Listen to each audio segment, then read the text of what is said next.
Hello and welcome. You're watching Reality Check. We are coming to you live from Kerala. The focus, we know, has been intensely on West Bengal. But here in Kerala, a fascinating battle is unfolding. Now, as per Kerala's tradition of rotating the strike every 5 years, in this election, it should have been the Congress's turn. But every single opinion poll is indicating that the left-led front might actually have an edge, if not winning outright. Why has the battle shaped up so keenly? Why is the Congress struggling, given that, as we said, it was almost inevitable that it should be the Congress's turn?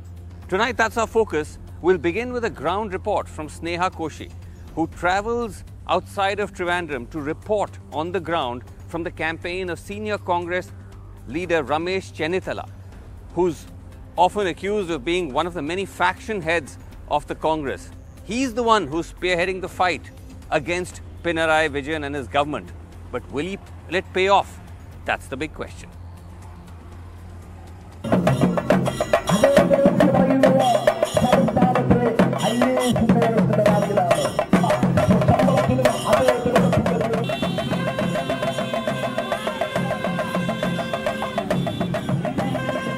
In Kerala's Haripat, 3 hours north of Thiruvananthapuram, the state opposition leader and Congress's Ramesh Chennithala is on the road.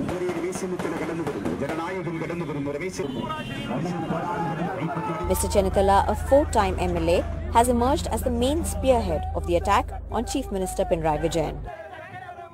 I challenge him, let him ready to have an institute and inquiry about the 12 allegations which I had made. But the challenges are immense. The state Congress has been rocked with factional wars, primarily between Mr. Chennithala and former Chief Minister Umar Chandi's factions. The Congress claims to have buried their differences. Who's going to be the next Chief Minister? That the party high command will decide. Whatever if Congress comes to power. We will come to power, party high command will decide. Whatever may be the decision, I will accept. Our aim is to come back.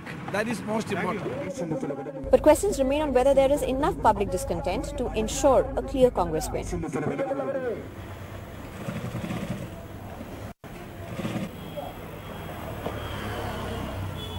In northern Kerala's Kannur, home district of the Chief Minister, Ahmed in his 60s runs a small tailoring shop. During the pandemic, he says he survived on the welfare pension that was increased by the Vijayan government from 600 to 1500 rupees. He claims he is not loyal to any party. His vote this time is for the left. Puduwe CPM vote cheyna alano? Illa. അങ്ങനെയുള്ള ചിന്താഗതിയൊന്നും ഉണ്ടായിട്ടില്ല. Party സംബന്ധമായിട്ടുള്ള അങ്ങനെ ചിന്താഗതിയൊന്നുമില്ല. അത് എല്ലാ പാർട്ടിയും അംഗീകരിക്കുന്നുണ്ട്. പക്ഷേ ഈ 5 വർഷത്തിനിടയിൽ നമുക്ക് കൂടുതൽ മാനസികമായിട്ടെല്ലാം ഇതായിട്ടുള്ളത് CPM ആണ്.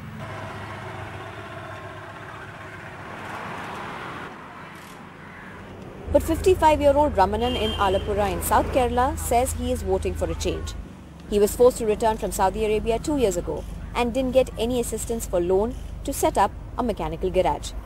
Sir, എങ്ങനത്തെ ഒരു അവസ്ഥയിലായി ഇപ്പം എപ്പോഴായിരുന്നു വെളിയിലെ ജോലി ചെയ്യുമായിരുന്നു എപ്പോഴാണ് തിരിച്ചു വന്നത് എങ്ങനെയാണ് ഇത് തുറന്നത് എന്തെങ്കിലും സഹായം കിട്ടിയിട്ടുണ്ടായിരുന്നോ എങ്ങനെയാണ് ഒരു സഹായം ആരെങ്കിലും ആളുടെ ഭാഗത്തു നിന്നും ഉണ്ടായിട്ടില്ല നമ്മൾ വോട്ട് ചെയ്യുമ്പോൾ എങ്ങനെയായിരിക്കും വോട്ട് ചെയ്യുന്നത് നമ്മളത് വോട്ട് ചെയ്യുന്ന ഭരണം മാറാൻ വേണ്ടി.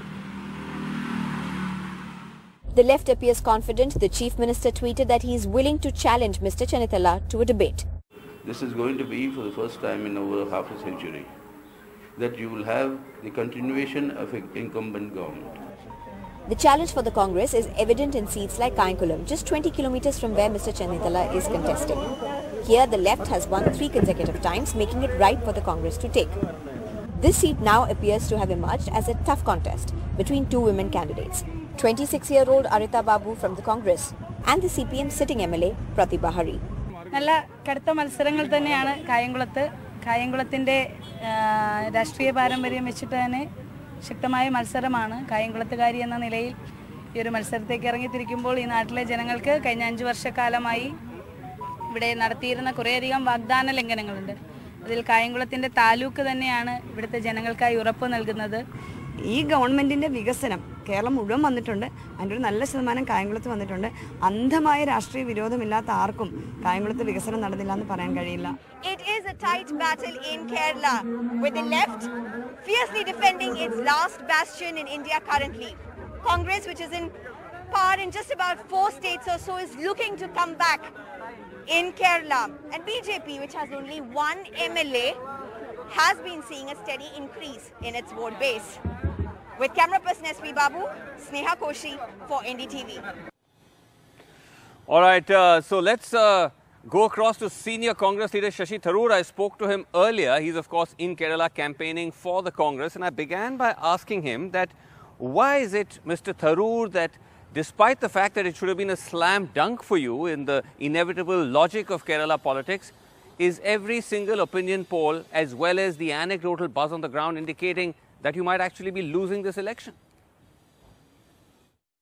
Well, look, first of all, it would worry me if it were true. But my problem, Vasu, is these surveys don't seem to have any relationship to the reality that I'm seeing on the ground campaigning. I've been through most of the states. I've campaigned for 41 different candidates in 41 different constituencies. And I'm seeing what these surveys allegedly are saying.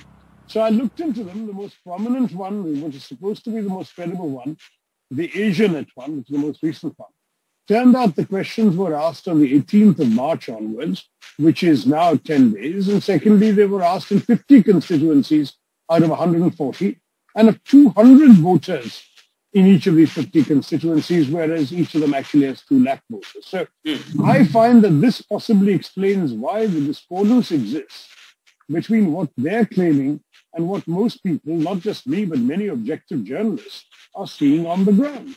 So, you know, remember Harold Wilson, the former British Prime Minister, famously saying that a week is a long time in politics? Well, it's been 2 weeks since many of these polls were conducted, and there's another week to go before the actual voting. I'm very confident that the wind is blowing in our direction, that the entire momentum is with us. In fact, I issued a slightly controversial tweet telling the CPM, don't bother to count the ships in the harbor, see which way the wind is blowing, because it's clearly blowing in our way. Right, well, you say it's blowing your way, Shashi Tharoor, but the fact is that your primary attack on the CPM government seems to be that of corruption, the gold smuggling case and so on. But that's something which the Chief Minister says is being politically driven by the centre. The agencies are being used to target him, and that's actually an argument which in other instances the Congress subscribes to, that indeed central agencies are being used to hound the ruling regime's opponents. No, but frankly, enough of the evidence that has been presented so far suggests that there is a case. Whether the manner in which it's pursued shows any political vengeance is to be seen, because the elections are already coming up on the 6th of April.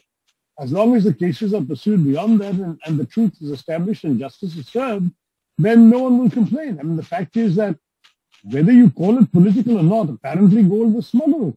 Apparently diplomatic consignments were misused. Apparently contracts were signed, so much so that the government has had to repudiate the contracts for the trawlers. And the government has had to disown the contracts for the sprinkler company that took over the data, health data of Kerala. And the truth is, every time anything happens, this government says, we didn't know about it, it was the bureaucrats, it was the officials. What kind of government is this, that every single scandal that arises, they claim innocence and no knowledge, and they promptly blame the governing officials? That means they don't know how to run a government, which is another reason why they don't deserve to be there.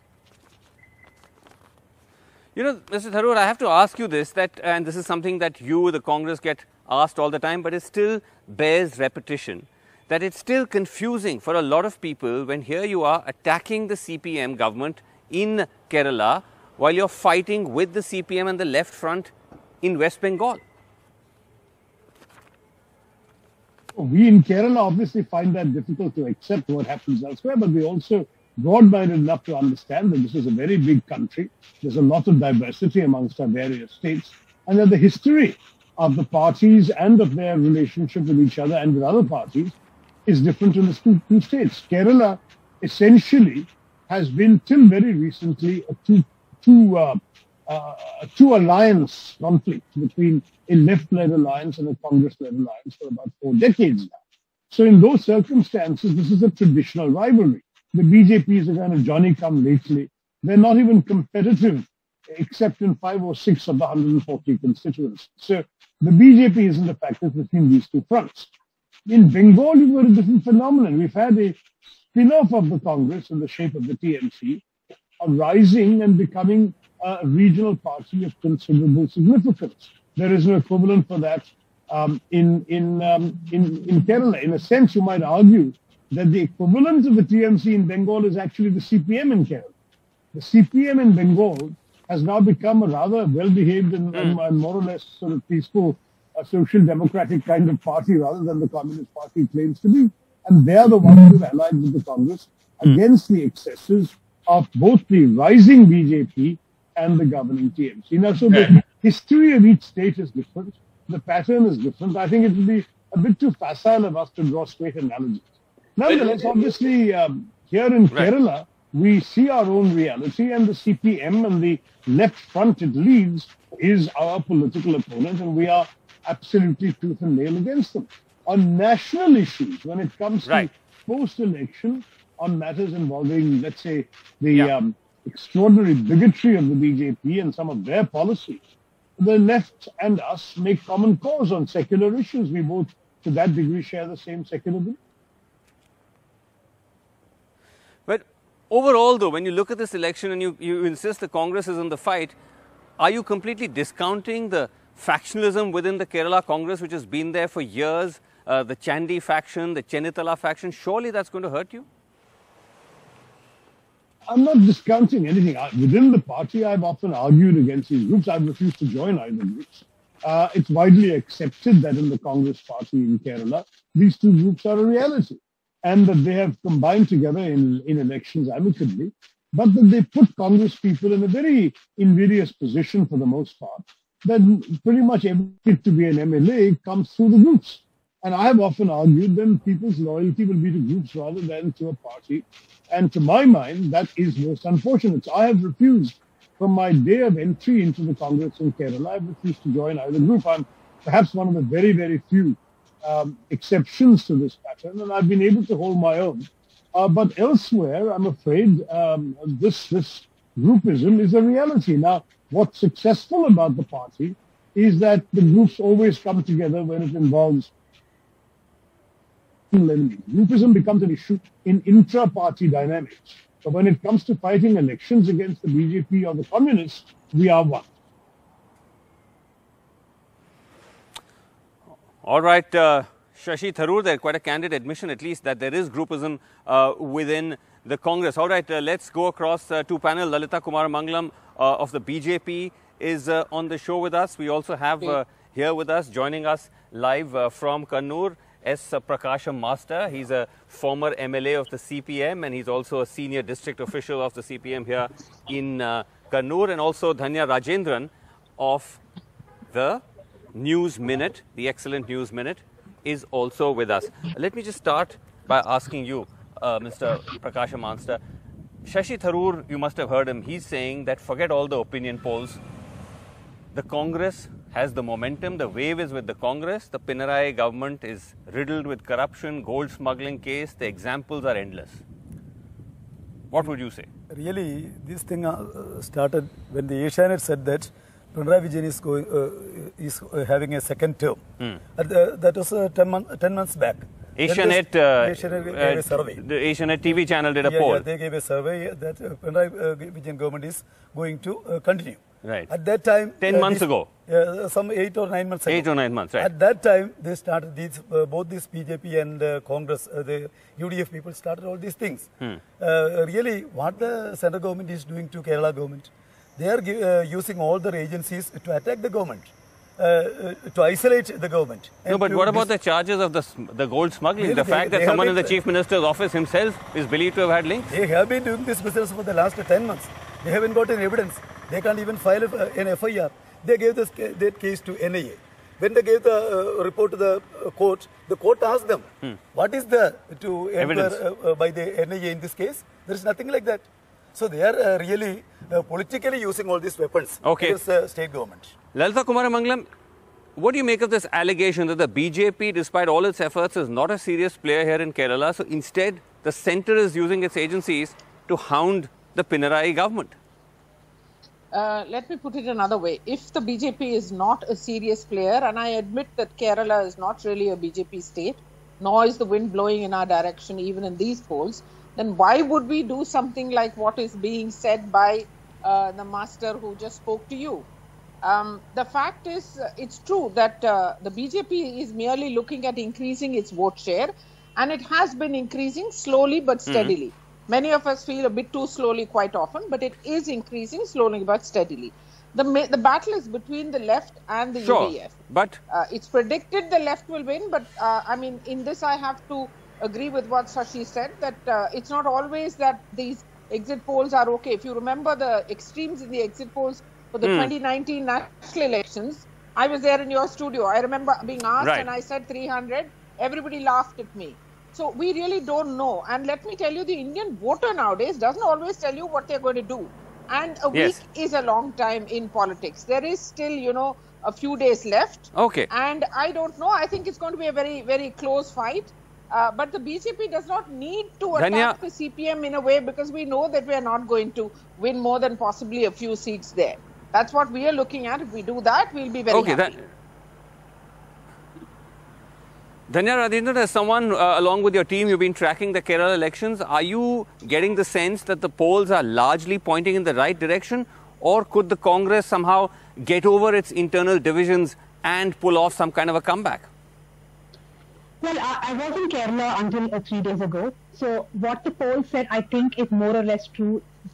It seems like Pinarayi Vijayan can create history, because from 1977, we have not seen one front coming back to power. Unless, of course, I want to give a rider here, unless the Congress campaign has dramatically changes in the last 5 days and they're able to attract more people. But there are not too many issues which the Congress has been able to use, so I really doubt that. From traveling through some of the constituencies, what I was able to understand is that Pinarayi Vijayan's commitment to secularism, especially the stand that he took on the Citizenship Amendment Act, that has attracted perhaps a new block of voters to the CPIM, to the LDF, and that could actually cost the Congress. The traditional voters of the Congress, some of them could move to the CPIM, is my understanding. And also, people, there are a lot of people who are disillusioned also. For example, in the Asianet poll, there's a very interesting statistic which said that the NDA, the maximum number of votes that the NDA will poll, are from upper caste Hindus. So the understanding here is that these upper caste Hindus are upset at Pinarayi Vijayan for what the government did after the Sabarimala verdict. So there will be some erosion of votes from the CPIM to either the NDA or the Congress. There is no doubt about that. But I think that number will be lesser than the number which Pinarayi Vijayan has won over with how his government tackled coronavirus, Nipah. I mean, we can find fault with a lot of things the government did, but at the end of the day, a lot of people feel that the Chief Minister was accessible, he was talking to them and reaching out to them. Right. But, you know, while it's true that the polls seem to suggest that there's not too much of an anger against your government, Mr. Prakasham Master, the fact is that how seriously are you concerned about the BJP? Because at the moment, they may not be a big enough player. But if you see that the way they are aggressively coming in, Hindutva has been raised once again, Love Jihad has been raised by the BJP, Mr. Modi has come and campaigned here. Is that a threat for you? Perhaps not now, but down the line? It is not at all a threat for us, because... No, not even in the future? Not even in the future, because really what the BJP people are doing in the country, they are really dismantling the democratic principles, the secularism of this country, secular fabric of this country. And the Kerala people know that what is the danger arising from the BJP. Really, BJP is a very small fraction in Kerala. They can't even set a single one seat if they fight in a single way. But what they are saying, the BJP president was saying that if we get 35 seats, we will rule the state. What type of democracy is that? If they get 35 seats out of 140, how can they... A BJP spokesperson said this. A BJP leader said this. BJP president even BJP president has said this. If we will be getting 35 seats, we will be ruling this state. What type of democratic principle they are saying? And what is happening in the latest stage is that really these BJP people and the UDF people are putting their hands together. You can understand that. How are they putting? Because you made this allegation earlier as well. In Guruvayur, there is no BJP candidate. They have got 33,000 votes there in the last election. And in Devikulam, they have got no candidate. In Talisheri, where they got more than 25,000 seats in the last election, they haven't got their candidate. Who? BJP? BJP. In these 3 seats, I see. BJP is, they have got certain votes, but they are not contesting. Really, what happened is that... Okay, I see. You're saying that the BJP is doing match fixing with the UDF, with the Congress. Funnily enough, the Prime Minister, I'll get Lalita a chance to respond. Funnily enough, the Prime Minister has made the same allegation against you and the Congress. He says it's match fixing between UDF and LDF. You just keep changing the baton and looting Kerala. Kerala people knows that we have been fighting against this Congress for the last 6 or 7 decades in Kerala. Right. While allying with them in West Bengal and elsewhere. But Lalita Kumaramangalam, the point is that the use of Hindutva, and we are seeing this not just in Kerala but again across the south, is this something which is unfortunate? Because you yourself come from the south, is this divisive for the BJP to bring up, false, unproven conspiracy theories like love jihad in a state like Kerala in a desperate attempt to gain ground? Vasu, it's not just the BJP that is talking about love jihad in Kerala. I'm sure you will remember that just recently there was a Christian priest, and a very senior Christian priest, who has made the same claim. Now, this is always the But out of the political parties, it's only the BJP. Well, you need to talk to the people from the... I don't know which party is being supported by the church in Kerala, this polls. I'm not from there. I can tell you what's happening in Tamil Nadu in much more detail, but not so much in Kerala, I have to admit. But it's not just the BJP which is talking about love jihad. In fact, I don't think we are talking that much about love jihad in these polls. We are talking more about Sabarimala and other issues of development, etc. I believe it's in your manifesto here. But no, yes, it is. It's that there will be an anti-love jihad law if the BJP comes to power. Yes, that has been said. That has been said by the BJP for several years, not just in Kerala and other states too. But the fact is that there is no alliance, underhand or obvious or even a hidden secret alliance between the BJP and either the left or that is the LDF or the UDF in Kerala. We know very well that our main job for now is to increase our vote share. And that's what we are working all out for. Right. If we get into alliance with either of these, we are not going to increase our vote share. In the long run, it's always counterproductive to have an alliance with somebody whom, is not going to be with you always, or we think is on the same side of us in terms of political ideology. So you're saying that's just a right. You're saying there's no match fixing. I think let me just go to Dhanya. Saying we are doing match fixing, but that's part of their poll campaign. Right, Dhanya. Very quickly in the end, at the end of the day, isn't this election much more crucial in a sense for the Congress? Because last time they only ended up with 22 seats, which is one of their worst performances ever. If for some reason they don't cross the finish line, could the Congress unravel in Kerala? Could it sort of become the BJP, which then emerges as the main opposition party, just as it has in West Bengal? Yeah, I'll answer that. Before that, just to talk about cross-voting, just 2 lines. Kerala has seen this in the past where either the BJP's votes are transferred to the Congress because they want to defeat the LDF candidate, or few cases where the Congress has voted for left has voted for IUML to make sure the BJP does not win. So that kind of cross-voting has happened in Kerala. People have openly spoken about it, especially BJP leaders. But I think this election, we will see less of that, primarily because the BJP does not want cross-voting anymore. They want to win seats. They want to have a better vote share. Now, to the question of what happens to the Congress, it will face a huge crisis if the Congress does not win election this time. Because not only will Pinarayi Vijayan be actually undoing history, the Congress will have to then deal with intense factionalism. Ramesh Channithala, who's been the face of the Congress for the last 4 years, the last 6 months, we suddenly see Umman Chandi being thrust into the front. So the Congress will have to face tough questions. I think we will see more senior leaders leaving the party itself, disillusioned with the party. The Congress will definitely see itself in a huge crisis if it does not win Kerala. Okay, well, as everyone says, a week or even 24 hours is a long time in politics, so we'll have to see how it plays out. But thank you all so much for joining us on Reality Check. We're completely out of time. Thank you so much for watching. Good night.